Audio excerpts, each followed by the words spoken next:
तो आज हम लोग बिहार पुलिस सेट नंबर 8 को प्रैक्टिस सेट देखेंगे। तो इसमें पहला प्रश्न है कि किसी राज्य में पंचायत के निर्वाचन की तिथि की घोषणा करता है, घोषणा कौन करता है। तो जब बात किसी राज्य की पंचायत के निर्वाचन की तिथि की घोषणा की कर रही है, पंचायत की निर्वाचन तिथि की घोषणा, तो उसका ऑप्शन नंबर बी हो जाएगा। ऑप्शन नंबर बी, राज्य निर्वाचन आयोग। ठीक है, चलिए क्वेश्चन नंबर सेकंड।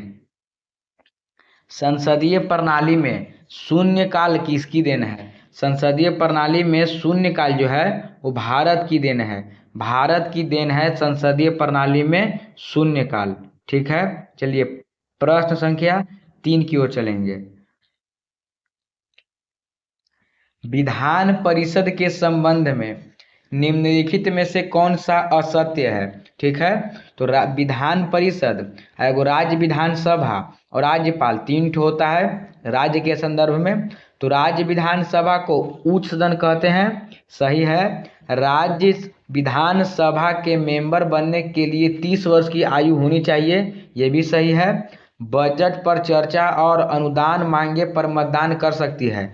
बजट पर चर्चा तो कर सकते हैं विधान परिषद में, लेकिन अनुदान मांगे पर मतदान हम लोग नहीं कर सकते हैं विधान परिषद में। तो ऑप्शन नंबर सी सही हो जाएगा। ठीक है, क्वेश्चन नंबर 4। किस वाद में उच्चतम न्यायालय ने यह व्यवस्था दी कि प्रस्तावना संविधान का एक भाग है। ठीक है, बेरूबारी बनाम संघवाद में 1963 में हुआ, इसमें नहीं माना था। लेकिन केशवानंद बेरूबारी बनाम 1960 में हुआ था। ठीक है, लेकिन केशवानंद भारती बनाम 1973 का जो हुआ था, 13 जजों का बेंच लगा, उसमें प्रस्तावना का संविधान का भाग ही नहीं बल्कि प्रस्तावना को संविधान का आंतरिक भाग माना था। ठीक है, चलिए प्रश्न संख्या 5। राज्य के पुनर्गठन से संबंधित नहीं है। राज्य के पुनर्गठन आयोग 1953 में और अधिनियम 1956 में। तो धर आयोग बोलते हैं, जेबीपी समिति बोलते हैं, फजल आली आयोग भी बोलते हैं। लेकिन राजमन्नार समिति का संबंध राज्य पुनर्गठन आयोग से नहीं है। इसका संबंध जो है राजमन्नार समिति का संबंध जो है केंद्र और राज्य संबंध से है। ठीक है, चलिए प्रश्न संख्या 6 देखिए।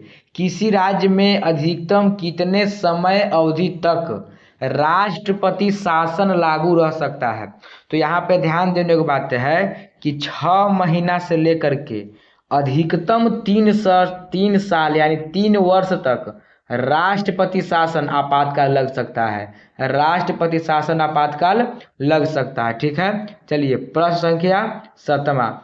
अंतर्राज्यीय परिषद के गठन का अधिकार संविधान ने किसको दिया है। तो अंतर्राज्यीय परिषद के गठन का अधिकार संविधान ने राष्ट्रपति को अनुच्छेद 263 के तहत दिया है। अनुच्छेद 263 के दिया है। ठीक है, राष्ट्रपति किसी मामले में सर्वोच्च न्यायालय से सलाह ले सकते हैं, इसके लिए कौन सा अनुच्छेद है। तो अनुच्छेद 143, अनुच्छेद 143 है, इसके लिए है। लेकिन यहाँ पे ध्यान देने वाली बात है कि अनुच्छेद 143 में सर्वोच्च न्यायालय को सलाहकारी अधिकारिता तो दी गई है, इसके तहत राष्ट्रपति किसी मामले में उच्चतम न्यायालय से सलाह तो ले सकते हैं, लेकिन यह सलाह राष्ट्रपति के लिए बाध्यकारी नहीं होगा। ठीक है, क्वेश्चन नंबर 9 की ओर चलते हैं। ठीक है, संविधान सभा का आखिरी सत्र निम्न में से कब तक चला था। तो जब आखिरी सत्र जब चला था, तो संविधान जब तक बन के तैयार हुआ था उस दिन तक चला था। आखिरी सत्र अगर बोले तो 26 नवंबर तक, 14 नवंबर से 26 नवंबर तक। लेकिन आखिरी बैठक बोले तो 24 जनवरी। लेकिन प्रश्न बोल रहा है कि आखिरी सत्र कब से, 14 से 26 नवंबर तक। ठीक है, चलिए प्रश्न संख्या 10 क्या बोलता है। न्यायिक पुनरावलोकन का अर्थ है कि सर्वोच्च न्यायालय क्या करता है, संसद को कानून बनाने से रोकता है, गलत। विधायिका द्वारा निर्मित कानून के लागू होने की समय सीमा निर्धारण करता है, गलत। उच्च न्यायालय के निर्णय को बदल देता है, या राज्य के किसी कानून को अवैध घोषित कर सकता है। तो ऑप्शन नंबर डी इसका सही हो जाएगा। ठीक है, डी ऑप्शन नंबर सही हो जाएगा कि अगर किसी भी तरह का किसी कानून को बना दिया गया है तो उस पर दोबारा पुनर्वलोकन करके उस कानून को अवैध कर कर उस पर नया कानून बना सकता है। और न्याय पुनर्वलोकन की प्रक्रिया संविधान में अमेरिका से ली गई है। प्रश्न संख्या 11, भारतीय संविधान अधिक कठोर तथा अधिक लचीला के मध्य एक संतुलन स्थापित करता है। भारतीय संविधान के विषय में उपयुक्त कथन निम्न में से किसका है? तो केसी व्हीलर का यह कथन दिया गया है। ठीक है, चलिए प्रश्न संख्या 12, परमाणु बम का आविष्कार किसने किया था? तो परमाणु बम का आविष्कार रॉबर्ट ओपेनहाइमर ने किया था। हाइमर ने किया था। जब बात परमाणु बम की आ रही है तो भारत ने अपना पहला परमाणु परीक्षण 1974 में किया था, मई 1974 में, और दूसरा किया था 1998 में। ठीक है, लेकिन जब प्रश्न पूछे कि भारत ने यानी परमाणु ऊर्जा आयोग का गठन किया कब था? परमाणु ऊर्जा आयोग बना था 1948 में। 1948 में परमाणु ऊर्जा आयोग बना था। ठीक है, अगला, निम्नलिखित में से कौन रेडियो एक्टिव तत्व नहीं है? तो यूरेनियम है, रेडमियम है, थोरियम है, लेकिन कैडमियम जो है वो रेडियो एक्टिव तत्व नहीं है। ठीक है, आगे देखिए, उस यौगिक को चिन्हित कीजिए जिसमें आयनिक सहसंयोजक और उप संयोजक वाले उपबंध है। तो इसमें हो जाएगा अमोनिया ब्रोमाइड जो है इसमें आयनिक सहसंयोजक और उप सहसंयोजी वाले उपबंध दिए गए हैं। ठीक है, चलिए प्रश्न संख्या 15, रेडियो एक्टिव युक्त गैस कौन सी है? तो रेडॉन, आरएन जो है रेडॉन आवर्त सारणी का एक रेडियो अक्रिय तत्व है। ठीक है, आरएन से दिखाते हैं इसको, और यह रंगहीन, गंधहीन और रेडियोधर्मी गैस है। ठीक है, अब देखिए प्रश्न संख्या 16, हाइड्रोजन के किस समस्थानिक में न्यूट्रॉन नहीं होता है? तो प्रोटियम, ड्यूटेरियम, ट्रिटियम, इसमें न्यूट्रॉन होता है, इसमें न्यूट्रॉन होता है, प्रोटियम में न्यूट्रॉन नहीं होता है। हाइड्रोजन के प्रोटियम समस्थानिक में न्यूट्रॉन नहीं होता है। अब देखिए भू प्रॉपर्टी जो दिया है इसमें, तो भू प्रॉपर्टी में सर्वाधिक मात्रा में पाया जाने वाला तत्व कौन सा है? बात यहाँ पे तत्व की कर रहा है, तो हम लोग केवल भू प्रॉपर्टी को नहीं देखेंगे, बहुत सारे को देखेंगे। तो चलिए समझते हैं पहले, सबसे पहले यह पृथ्वी है, यह जो है यह पृथ्वी है।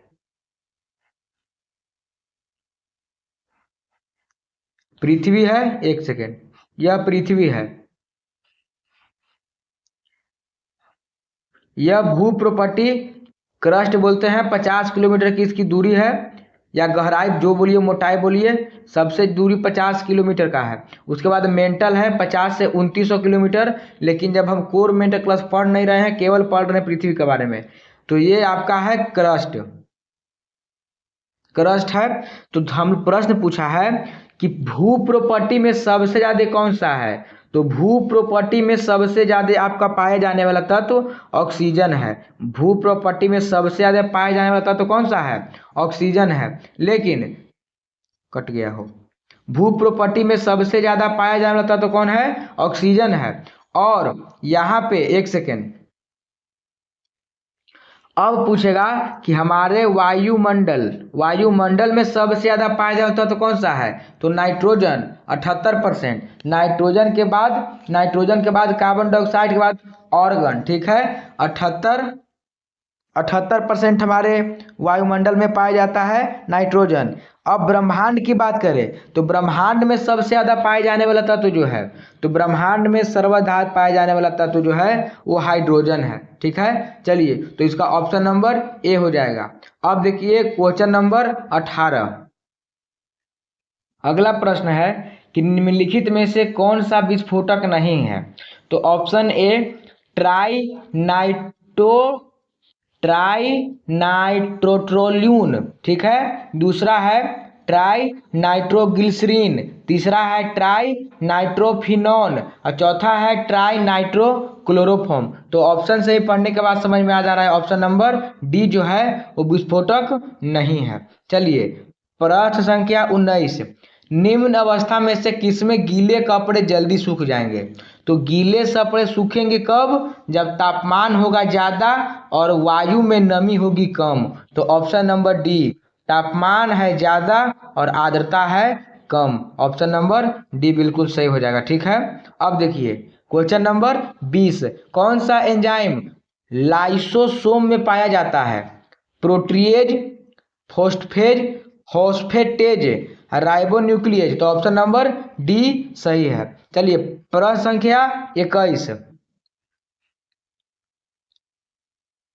हरे पेड़ पौधे प्रकाश संश्लेषण का अप्रकाशकीय अभिक्रिया, एक सेकेंड, हरे पेड़ पौधे प्रकाश संश्लेषण की अप्रकाशीय अभिक्रिया क्लोरोप्लास्ट में कहाँ संपन्न होता है? ठीक है, तो सबसे पहले हम लोग देखेंगे क्लोरोप्लास्ट को देखेंगे। तो क्लोरोप्लास्ट द्विसंरचनात्मक वाली झिल्ली होती है और जिसमें इसमें ऐसे ऐसे रचना बनी होती है,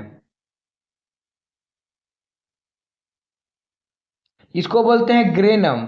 एक सिंगल पीस को बोलते हैं ग्रेनम और सारे जो बिल्डिंग जैसी रचना है उसको बोलते हैं ग्रेना, ठीक है, ग्रेनम ग्रेना। इसके बाद इसमें छोटे से डॉट होते हैं, ग्रेनम ग्रेना थैलोक्वाइटा, उसमें होता है क्वांटासोम और क्वांटासोम होता है मैग्नीशियम, ठीक है। लेकिन प्रश्न पूछ रहा है कि अवायवीय श्वसन और यहाँ लिक्विड तौर पर भरा होता है स्ट्रोमा, लिक्विड तौर पर स्ट्रोमा। अगर पादप में अवायवीय श्वसन के बारे में बात करें तो यहीं पे स्ट्रोमा में ही हो जाता है, लेकिन वायवीय श्वसन बोले तो ग्रेनम में जाकर के पूरा होता है, ग्रेनम या ग्रेना में जाकर के पूरा होता है। तो ऑप्शन नंबर क्या हो जाएगा? ऑप्शन नंबर केवल स्ट्रोमा में होता है, केवल स्ट्रोमा में होता है, केवल स्ट्रोमा में इसका होता है, न कि ग्रेना में। ग्रेना हम लोग बताएं जो छोटे छोटे ईंट जैसी संरचना है उसमें वायुवीय ऑक्सीजन युक्त श्वसन होता है, लेकिन स्ट्रोमा में जो होता है उसमें अवायवीय श्वसन भी देखने को मिलते हैं। अब देखो निम्नलिखित में से किस बंधन द्वारा डीएनई की श्रृंखलाएं बंधी होती है? तो सबसे पहले जानेंगे कि डीएनई जो श्रृंखलाएं हैं उसको वाटसन एंड क्रिक ने बताया था, ठीक है। यह प्रश्न पूछता है कि वाटसन एंड क्रिक ने बताया था। तो देखिए याद करने, देखिए इसको, इस पिक्चर को ध्यान में रखना है कि पूछ रहा है कि डीएनए की रचना के बारे में। तो डीएनए की रचना इस तरह होता है, ठीक है, और इसमें हमको देखने के बाद पता चल रहा है कि कहीं ना कहीं इस तरह का है, इस तरह का फिगर देखने को मिल रहा है। और इस तरह लिखते हैं हम लोग एच, एच लिखते हैं और एच से होता है हाइड्रोजन, तो हाइड्रोजन बंध होता है। क्या होता है? हाइड्रोजन बंध से डीएनए आपस में जुड़े होते हैं। प्रश्न संख्या 23, प्रश्न संख्या 23, निम्नलिखित में से कौन सा तत्व प्रोटीन संश्लेषण में अनिवार्य है? तो नाइट्रोजन जो है प्रोटीन तत्व में अनिवार्य होता है, ठीक है। प्रश्न संख्या 24, प्रश्न संख्या 24 से मिलाना है, कौन किसके लिए जाना जाता है? तो देखो हिस्टोलॉजी, हिस्टोलॉजी हम लोग जानते हैं कि ऊतकों का अध्ययन का बोलते हैं हिस्टोलॉजी। लिम्नोलॉजी, तो लिम्नोलॉजी जो है वो झील के लवणीय जलीय पादप का अध्ययन होता है, ठीक है। पैडोलॉजी, मृदा को अध्ययन को पैडोलॉजी, और सिल्वीकल्चर बोलते हैं वनों के उत्पादन के अध्ययन के बारे में, ठीक है। तो इसका ऑप्शन नंबर जो दिया हुआ है पहला के 1, दूसरा के 4, तो ऑप्शन नंबर डी सही हो जाएगा, ठीक है। अब देखिए क्वेश्चन नंबर 25, निम्न में से कौन सा पादप और जंतु, यानी पादप और जंतु के बारे में पूछ रहा है कि बीच की कड़ी कौन है? पादप और जंतु के संयोजन की कड़ी कौन है? इन दोनों को जोड़ने वाली कड़ी कौन है? तो युगलीना। कौन है? युगलीना इन दोनों को बीच की जोड़ने वाली कड़ी है, पादप और जंतु। लेकिन वहीं पे सजीव और निर्जीव के बीच की कड़ी की बात करें कि सजीव और निर्जीव को जोड़ने वाली कड़ी कौन है? तो बैक्टीरिया हो जाता है। कौन होता है? बैक्टीरिया। चलिए क्वेश्चन नंबर 26 की तरफ चलेंगे। किण्वन ईस्ट द्वारा ग्लूकोज का किण्वन होता है। जब ईस्ट द्वारा ग्लूकोज का किण्वन होता है तो अंतिम उत्पाद कौन सा बनता है? तो जब एक बात ध्यान देंगे कि जब ईस्ट द्वारा ग्लूकोज का किण्वन होता है तो इसके मुख्य उत्पाद, अंतिम उत्पाद एथेनॉल तथा कार्बन डाइऑक्साइड बनता है। कौन बनता है? इथेनॉल तथा कार्बन डाइऑक्साइड बनता है। इथेनॉल तथा कार्बन डाइऑक्साइड बनता है। किण्वन प्रक्रिया के अंतिम उत्पाद इथेनॉल तथा कार्बन डाइऑक्साइड, इसको रट लेना है, इथेनॉल तथा कार्बन डाइऑक्साइड, इथेनॉल तथा कार्बन डाइऑक्साइड बनता है। ठीक है, अब देखिए आगे, जुगनू एक प्रकार का क्या है? तो जुगनू एक प्रकार का, अब हम लोग ऑप्शन से छाटेंगे। पक्षी तो है नहीं, पक्षी है नहीं और सूत्रकृमि है नहीं, तो क्या है? कीट है। क्या है? कीट। कीट ऑप्शन को हम लोग सही मारेंगे। ठीक है, 27 नंबर क्वेश्चन का ऑप्शन बी है। तो देखिए हम लोग जानते हैं कि जुगनू आखिर चमकता किस लिए है।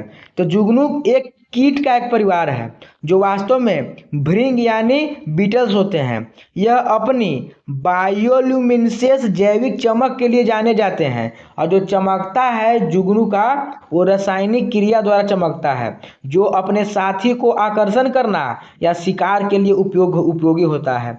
ये रात में चमकने वाले छोटे मुलायम सही वाले कीड़े होते हैं जो कीट परिवार के होते हैं, लैम्पायरिड परिवार के होते हैं। ठीक है, आगे प्रश्न देखिए, अधिपादप या एपीफाइट्स वे पौधे होते हैं जो अन्न पर निर्भर होते हैं।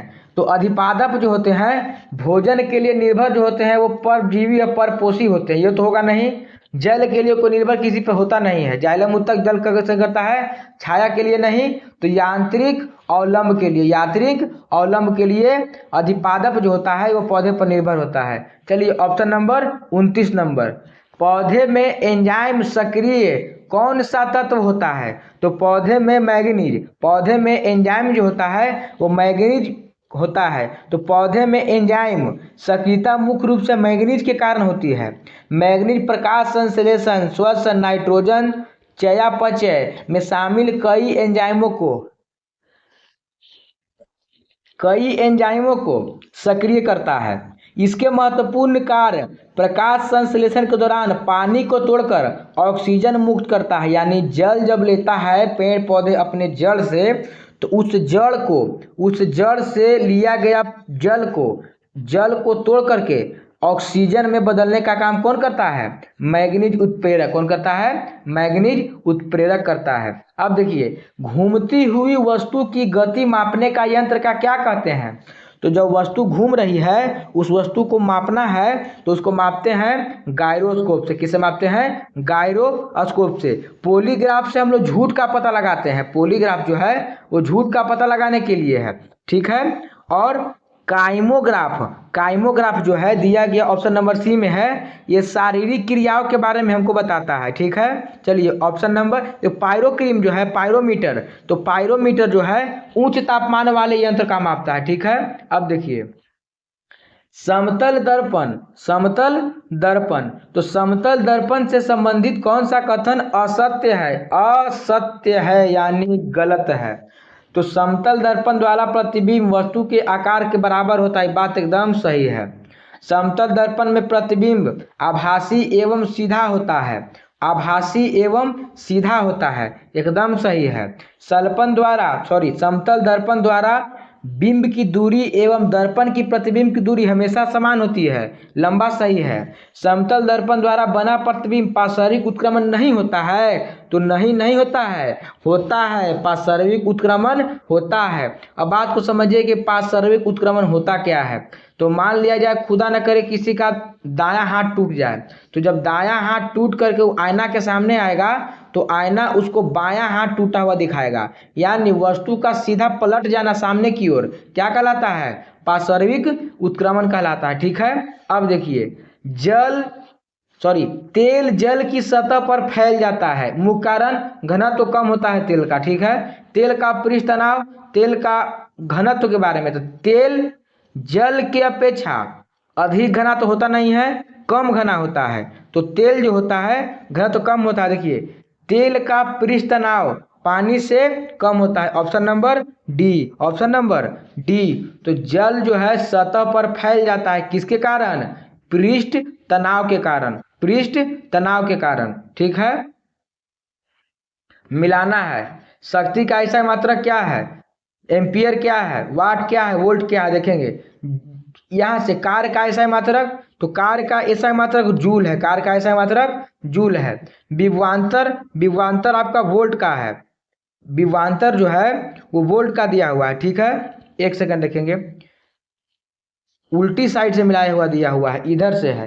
कार्य का एसआई मात्रक जूल, कार्य का एसआई मात्रक जूल, विभवांतर का एसआई मात्रक वोल्ट, विभवांतर का एसआई मात्रक वोल्ट है, और शक्ति का वाट है। अब विद्युत धारा का एम्पियर दिया हुआ है। ठीक है, उल्टी साइड से मिलाने के लिए दिया हुआ है इसमें। चलिए प्रश्न संख्या 34 की ओर करेंगे। किस बल के कारण दूध के मथने के पश्चात, दूध के मथना, दूध के मथना यानी बाहर की तरफ घूर्णन गति लगना, और इस गति को कहते हैं अभिकेंद्रीय बल के विपरीत अपकेंद्रीय बल। यानी अगर यही बल अंदर की तरफ लगता तो अभिकेंद्रीय बल, बाहर की तरफ लग रहा है अभिकेंद्रीय बल। ध्वनि किस माध्यम में गति नहीं करती है, चल नहीं सकती है? निर्वात में नहीं चल सकती है। चलिए क्वेश्चन नंबर 36, निम्नलिखित में से प्रकाश के परावर्तन के लिए सही है? तो आपतन कोण अपवर्तन कोण के बराबर होता है। एक बार में जब पढ़ेंगे तो सही लगेगा, लेकिन ध्यान जब देंगे कि अपवर्तन कोण यहाँ पे कहाँ से आ गया, जब बात परावर्तन की कर रहा है। ऑप्शन नंबर ए बिल्कुल गलत। आपतित किरण, परावर्तित किरण तथा दर्पण में आपतन बिंदु पर डाला गया लंब तीनों एक ही तल पर होगा। आंख मूंद के एकदम सही, ये तीनों एक ही बिंदु तल पर होना चाहिए। ऑप्शन नंबर बी सही हो जाएगा। चलिए 37 नंबर प्रश्न देखेंगे। टिंडल प्रभाव को प्रदर्शित करता है किसका घोल? दूध का घोल, दूध और पानी का घोल टिंडल प्रभाव को दिखाता है। ठीक है, आगे देखेंगे। भारत में थोक मूल्य सूचकांक WPI, होलसेल प्राइस इंडेक्स के आंकड़ा निम्नलिखित में से किस संस्थान द्वारा जारी किया जाता है? तो वाणिज्यिक एवं उद्योग मंत्रालय द्वारा, वाणिज्यिक एवं उद्योग मंत्रालय द्वारा जारी किया जाता है। अब देखिए, निम्नलिखित में से किस समिति के सिफारिश भारत में सेवा कर, सेवा कर, सेवा कर यानी सर्विस टैक्स लागू हुआ? सर्विस टैक्स भारत में कब लागू हुआ? तो 1994 में। कौन लगाया था, किसके सिफारिश पर? तो राजा चलैया समिति के सिफारिश पर 1994 में सेवा कर यानी सर्विस टैक्स लागू हुआ। जीएसटी क्या है? तो जीएसटी वस्तु कर है, गुड्स, गुड्स मतलब होता है सामान, वस्तु कर, वो लगा था 2017 में 101वां संविधान संशोधन के माध्यम से। ठीक है, चलिए मध्याह्न भोजन का को किस पंचवर्षीय योजना में शुरू किया? यानी अगर मिड डे मील फूड यानी जो सरकारी स्कूल में मिलता है बीच वाला समय में खाने के लिए, वो कौनवीं पंचवर्षीय योजना में चालू हुआ था? तो 8वीं पंचवर्षीय योजना में। और सबसे पहले इस योजना को शुरू करने वाला राज्य जो है वो तमिलनाडु है। ठीक है, चलिए प्रश्न संख्या 41, IMF ने विश्व अधिकार, विश्व आहरण अधिकार को मुद्रा के रूप में कब अपनाया? तो विश्व विशेष आहरण अधिकार में मुद्रा के रूप में कब अपनाया? तो 1969 में, 1969 में अपनाया। 1969 में IMF ने विश्व आहरण अधिकार SDR का मुद्रा रूप में कब अपनाया? तो 1969 के रूप में अपनाया। ठीक है, प्रश्न संख्या 42, स्वतंत्रता से लेकर अब तक भारत में कितने बार रुपयों का अवमूल्यन किया गया है? तो अब तक रुपयों का मूल्यन 3 बार हो गया है। 1949 में हो गया है, 1966 में हो गया है, और 1991 में, यानी रुपये का अवमूल्यन 3 बार हो चुका है। ठीक है, चलिए प्रश्न संख्या 43 की ओर चलते हैं। रामनाथ गोयनक, रामनाथ गोयनका पुरस्कार 2025 से कुल कितने पत्रकारों को सम्मानित किया गया? कितने को? तो 27 पत्रकारों को सम्मानित किया गया। करंट अफेयर है, डायरेक्ट याद रखना है। ठीक है, बिम्स्टेक शिखर सम्मेलन 2025 का आयोजन कहाँ किया गया?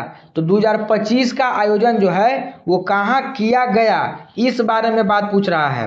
तो 44 का ऑप्शन नंबर सी थाईलैंड में किया गया है। कहाँ किया गया है? थाईलैंड में। अगर बिम्स्टेक का 25 का पूछे तो थाईलैंड में। कहाँ किया गया है? थाईलैंड में। लेकिन यही जब बात बोले कि 26 में कहाँ करेगा, तो बांग्लादेश में। कहाँ करेगा? बांग्लादेश में। इसका स्थापना कहाँ हुआ था, कब हुआ था? तो 1997 में। 1997 में हुआ था। ठीक है।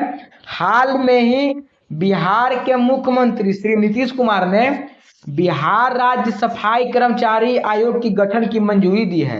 इस आयोग में अध्यक्ष सहित कुल कितने सदस्य होंगे? तो एक अध्यक्ष, एक उपाध्यक्ष और 5 ठो सदस्य। तो 5 दू 7, अध्यक्ष सहित बोल रहा है तो 7 होगा। ठीक है।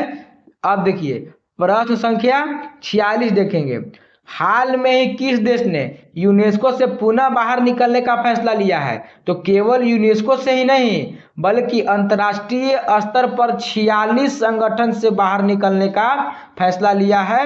कौन? अमेरिका देश। ठीक है। अगला प्रश्न, भारतीय सेना का नया उप सेना प्रमुख किन्हें बनाया गया है? तो पुष्पेंद्र सिंह को। पुष्पेंद्र सिंह को भारतीय सेना का नया प्रमुख बनाया गया, सेना प्रमुख बनाया गया है। प्रश्न संख्या 48, राष्ट्रीय शिक्षा नीति, राष्ट्रीय शिक्षा नीति 2020 को भारत सरकार द्वारा कब किया गया, कब घोषित किया गया? तो भारतीय शिक्षा नीति 2020 को भारत सरकार द्वारा कब किया गया? तो 48 का ऑप्शन नंबर सी 29 जुलाई 2020 को। ठीक है। बात हो रहा है शिक्षा के। शिक्षा यानी पढ़ाई नहीं करते हैं तो होता है धुलाई। याद रखना महीना जुलाई, महीना जुलाई। 29 जुलाई या कहीं कहीं 30 जुलाई भी देता है। ठीक है। अमृता शेरगिल का संबंध किस क्षेत्र से है? तो चित्रकार से संबंध है अमृता शेरगिल का। ठीक है। क्वेश्चन नंबर 50 देखेंगे। हाल ही में किन 2 शहरों, भारतीय शहरों को रामसर कन्वेंशन के तहत राष्ट्रीय स्तर पर आर्द्र भूमि का मान्यता दिया गया है? आर्द्र भूमि का मान्यता इंदौर मध्य प्रदेश और उदयपुर राजस्थान, यही दोनों को दिया गया है। और वर्तमान 2026 में 98 रामसर स्तर है और बिहार में केवल 6। प्रश्न बोल रहा है कि किन 2 भारतीय शहरों, भारत के 2 शहर कौन? इंदौर, इंदौर और उदयपुर, इंदौर और उदयपुर। क्वेश्चन नंबर 51 देखते हैं। रॉलेट एक्ट 1919, नमक सत्याग्रह 1930, चौरा चोरी 1922, द्वितीय गोलमेज सम्मेलन 31, इसमें महात्मा गांधी ने भाग लिया था। चलिए क्वेश्चन नंबर 52 की ओर चलेंगे।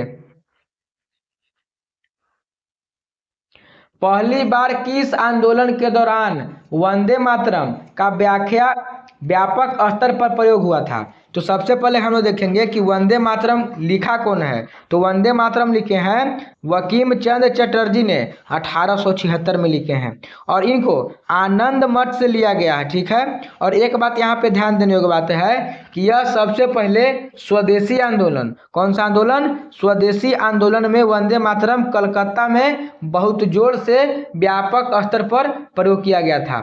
प्रश्न संख्या 53, दादा भाई नौरोजी द्वारा लंदन में किस संस्थान की स्थापना की गई थी?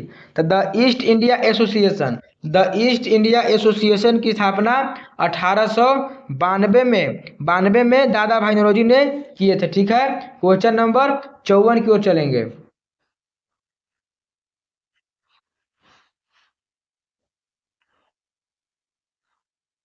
सर विलियम जोन्स ने किस पुस्तक ग्रंथ का अनुवाद किया?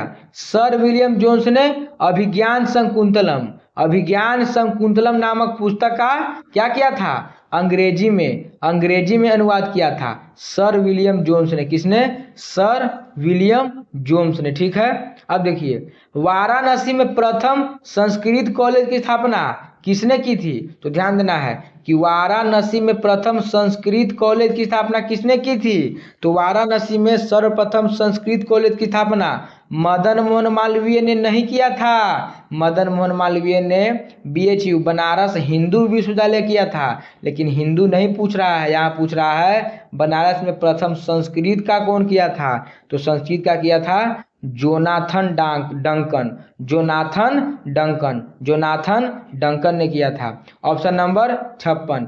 ऑप्शन नंबर क्वेश्चन नंबर 56 को देखेंगे। अखिल भारतीय अनुसूचित जाति महासंघ की स्थापना किसके द्वारा किया गया था? तो इसके द्वारा किया गया था भीमराव अंबेडकर के द्वारा किया गया था। क्वेश्चन नंबर 56 का ऑप्शन नंबर सी। चलिए मिलाना है। रंगपुर कहाँ है? तो रंगपुर गुजरात में, कालीबंगा राजस्थान में, राखीगढ़ी हरियाणा में, सिंध। मिलाना है। हड़प्पा सभ्यता का क्वेश्चन है ये। चलिए क्वेश्चन नंबर देखिए। मगध साम्राज्य पर राज करने वाले शासक के सही क्रम याद रखना है। हसीना माशुक, हसीना माशुक ऑप्शन नंबर बी। ठीक है। हर्यक वंश, नागवंश, नंदवंश, मौर्यवंश, शुंगवंश और कण्व क्रम याद होना चाहिए। ठीक है। रहनुमाई, रहनुमाई मजदासन सभा का संबंध किस धर्म सुधार से है? तो इसका संबंध पारसी धर्म सुधार से। किससे है? पारसी धर्म सुधार से। अब क्वेश्चन नंबर चलेंगे 60। कालिदास का निम्नलिखित रचनाओं में से कौन सा नाटक है? नाटक के बारे में बोल रहा है कि कौन सा नाटक है। तो ये भी लिखा कालिदास का तीनों है। तीनों जो है वो कालिदास द्वारा ही लिखा गया है। लेकिन अभिज्ञान शकुंतलम, अभिज्ञान शकुंतलम जो आपका प्रश्न है, जिसको सर विलियम जोन्स ने अंग्रेजी अनुवाद किया था, वह एक प्रकार का नाटक है। क्या है? नाटक है अभिज्ञान शकुंतलम। ठीक है। चलिए, महाराष्ट्र में किस समाज सुधारक को लोक हितवादी उपनाम से जाना जाता है? लोक हितवादी के नाम से किसको जानते हैं? लोक हितवादी। तो लोक हितवादी के नाम से किनको जानते हैं? तो गोपाल हरि देशमुख, गोपाल हरि देशमुख, गोपाल हरि देशमुख को लोक हितवादी के नाम से हम लोग जानते हैं। क्वेश्चन नंबर 62 देखिए। पानीपत 1526, खानवा 27, चौसा 39 का 940। मिलाना है इसको। Question number 63। बिहार के कौन सा क्षेत्र जूट और मखाना दोनों के लिए प्रसिद्ध है? तो जूट मखाना के लिए बिहार का ये वाला क्षेत्र उत्तर पूरब, उत्तरी पूरब, उत्तरी पूरब बिहार। तो 63 के ऑप्शन नंबर ए है। ठीक है। चूना पत्थर का भंडारण, तो फिर बिहार बनाएंगे। धारवाड़, विंध्याचल, टर्शियरी, क्वाटरनरी, 4 प्रकार के चट्टान है। लेकिन चूना पत्थर विंध्याचल की पहाड़ी में पाई जाती है, और विंध्याचल पहाड़ी रोहतास, रोहतास के साथ साथ कैमूर में पाया जाता है। रोहतास या कैमूर दोनों में पाया जाता है। तो ऑप्शन नंबर सी रोहतास यहाँ पे दिया है। ठीक है। अब देखिए 65 नंबर प्रश्न के चलेंगे। तो महानंदा एवं बागमती नदी के बीच नदी समूह कौन सा है? तो बिहार देखेंगे। एक सेकेंड, बिहार है। तो अब लोग देखेंगे कौन कौन नदी कहाँ से किस तरह आता है, तब ना इसके बीच का नदी कम निकाल पाएंगे। तो देखिए, घाघरा, गंडक, बूढ़ी गंडक, बागमती, बागमती, घाघरा, गंडक, बूढ़ी गंडक, बागमती, कमला, कोसी, महानंदा। तो कमला कोसी जिसमें है उसको देखिए, तो कोसी है, कमला नहीं है।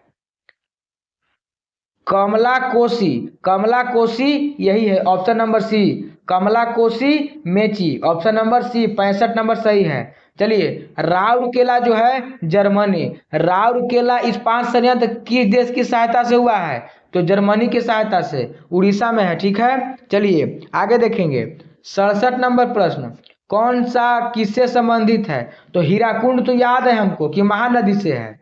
गांधी नदी भी याद है कि गांधी जो है, गांधी, तो गांधी सागर परियोजना, तो गांधी सागर जो परियोजना है, एक सेकेंड, हीराकुंड बांध महानदी पर। ठीक है।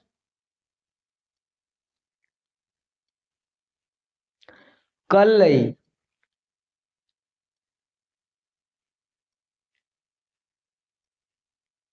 इडुक्की जो पेरियार नदी पर है। ठीक है। इडुक्की पेरियार नदी। तो पहला के 3 ऑप्शन नंबर ये दोनों है। ठीक है। तो कट गया। चौथा के 2, चौथा ऑप्शन नंबर ए सही है। ठीक है। बी के 4 गांधी सागर चंबल नदी। ठीक है। और दुलहस्ती परियोजना, दुलहस्ती परियोजना चिनाब नदी। ठीक है। क्वेश्चन नंबर 68 की ओर आएंगे। ठीक है।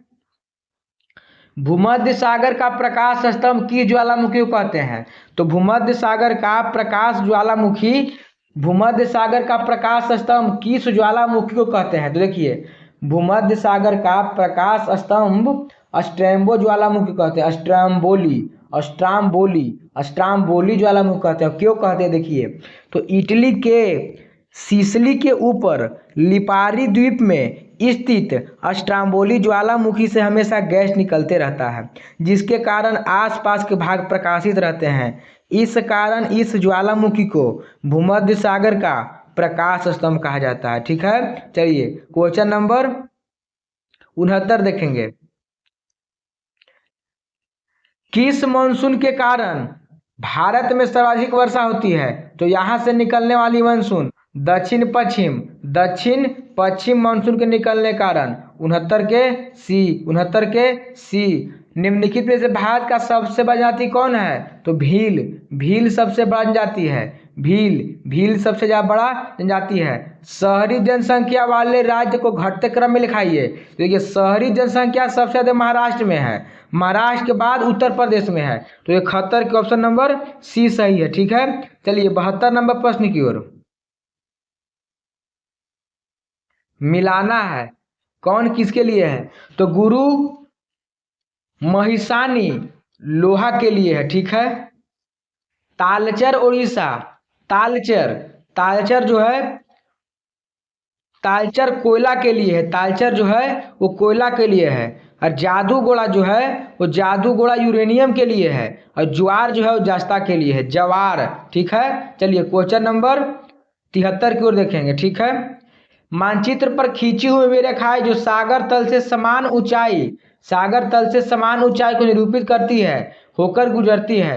तो समदाब रेखा होगा नहीं, आइसोटोप आइसोबार रसायन शास्त्र का। ठीक है, समताप रेखा होगा नहीं, समान ताप वाले को और समान दाब वाले को ये दोनों मिलाते हैं, लेकिन समान ताप की बात कर नहीं रहा है, दाब की बात कर नहीं रहा है। और आइसोटोप आइसोबार से मतलब है नहीं। तो समुच्च रेखाएं, क्या करेगा? समुच्च रेखाएं। क्वेश्चन नंबर 74, सूर्य के संबंधित में तो कौन सा कथन गलत है? तो सूर्य के द्रव्यमान के 3 भाग हाइड्रोजन और 1 भाग हीलियम मौजूद है। सही है, सूर्य के द्रव्यमान का 3 भाग हाइड्रोजन एवं 1 भाग हीलियम है। तो ये बात बिल्कुल सही है।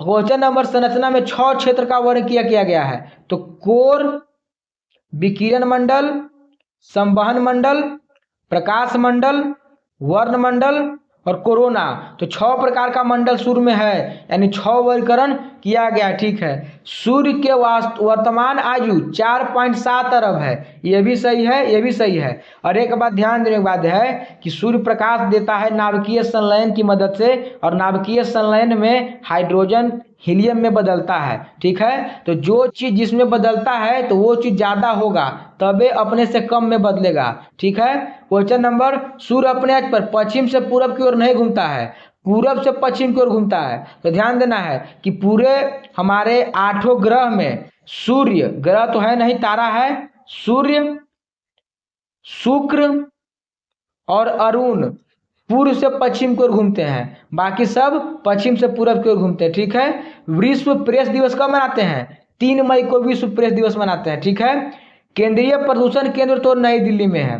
केंद्रीय प्रदूषण नियंत्रक जांच बोर्ड कहाँ है? नियंत्रक बोर्ड नई दिल्ली में है। चलिए ऑप्शन नंबर 77, गोदान, गोदना जो है, गोदना किस राज्य का लोक कला है? तो बिहार वाले गोदना गोदाते हैं, बिहार का लोक कला। ठीक है, राष्ट्रमंडल कॉमनवेल्थ का मुख्यालय कहाँ है? तो राष्ट्रमंडल कॉमनवेल्थ का मुख्यालय जो है वो लंदन में है। कहाँ है? लंदन में। राष्ट्रमंडल कॉमनवेल्थ का मुख्यालय कहाँ है? लंदन में, राष्ट्रमंडल कॉमनवेल्थ। ठीक है, क्वेश्चन नंबर आगे, रामसर में सूचित दीपोर झील किस राज्य में है? तो दीपोर झील असम में। दीपोर झील कहाँ है? असम में। परमाणु ऊर्जा आयोग का गठन किस वर्ष हुआ था? हम पीछे ही बताए थे, तो 1948 में, 1948 में बताए थे। ठीक है, रग्बी फुटबॉल में कितने खिलाड़ी होते हैं? लेकिन अगर केवल फुटबॉल बोलता तो 11 सही मारते हैं, लेकिन बात रग्बी फुटबॉल की है तो 15। कितना? 15। अब देखिए, प्रतिवर्ष लाई हारोवा त्योहार किस साल मनाया जाता है? तो लाई हारोवा जो है वो मणिपुर में मनाते हैं। कहाँ मनाते हैं? मणिपुर में। अगला प्रश्न, विजय स्तंभ कहाँ स्थित है? तो विजय स्तंभ जो है वो चित्तौड़गढ़ में, चित्तौड़गढ़ राजस्थान में स्थित है। विजय स्तंभ जो है वो चित्तौड़गढ़ है, महाराणा कुंभ द्वारा बनवाया गया था। ठीक है। इन ए फ्री स्टेट पुस्तक के लेखक कौन है? इन ए फ्री स्टेट कौन है? तो इन ए फ्री स्टेट में कौन लिखे हैं? वीएन नैपाल, वीएन नैपाल इसके लेखक हैं। अब मैथ को बताएंगे हम अगले वीडियो में, एक लास्ट वीडियो बनाकर देंगे, उसमें सारे मैथ को हम बना देंगे एक बार में। ठीक है। अब देखिए, खेलो इंडिया यूथ 2025 का आयोजन किस राज्य में किया गया था? तो बिहार राज्य में किया गया था। खेलो इंडिया यूथ 2025 का आयोजन, खेलो इंडिया 25 का आयोजन कहाँ किया गया था? बिहार में किया गया था। और ये 7वां संस्करण था। ठीक है। और खेलो इंडिया यूथ 2025 में महाराष्ट्र राज्य जीत गया था। ठीक है। अब देखिए अगला क्वेश्चन, 18वीं भारत वन रिपोर्ट 2023 के अनुसार भारत में कुल वन एवं वृक्ष आवरण कितना वर्ग किलोमीटर में फैला हुआ है? तो क्षेत्रफल तो नहीं याद, लेकिन इतना याद है कि 25% फैला हुआ है, 25% फैला हुआ है। तो 32,87,263 का अगर हम करेंगे 25%, तो 8,27,000 लगभग अप्रोक्स में 8,27,000 आता है। तो ऑप्शन नंबर सी सही हो जाएगा। ठीक है। चलिए क्वेश्चन नंबर 97, वाक्य में अशुद्ध क्या है? उसमें बचपन है, उसमें बचपना है, वह बचपन से नटकर है, तुम बचपन से सीधे हो, उसमें बचपना है। ठीक है। इति जोड़ आदि, इत्यादि, इत्यादि जो है वो किसका संधि है? तो यन संधि का उदाहरण है। किसका है? यन संधि का उदाहरण है। मैं कलम से लिखता हूँ, करण से, कलम से, करण से, करता ने करम को करण से, तो करण से 99 के डी, 99 के डी। कालिंदी का पर्यायवाची शब्द क्या है? पर्यायवाची क्या है? तो कालिंदी हम लोग यमुना को बोलते हैं। क्या बोलते हैं? यमुना को बोलते हैं, पर्यायवाची बोलते हैं। ठीक है। चलिए आज का इतना ही रहेगा। Thank you so much.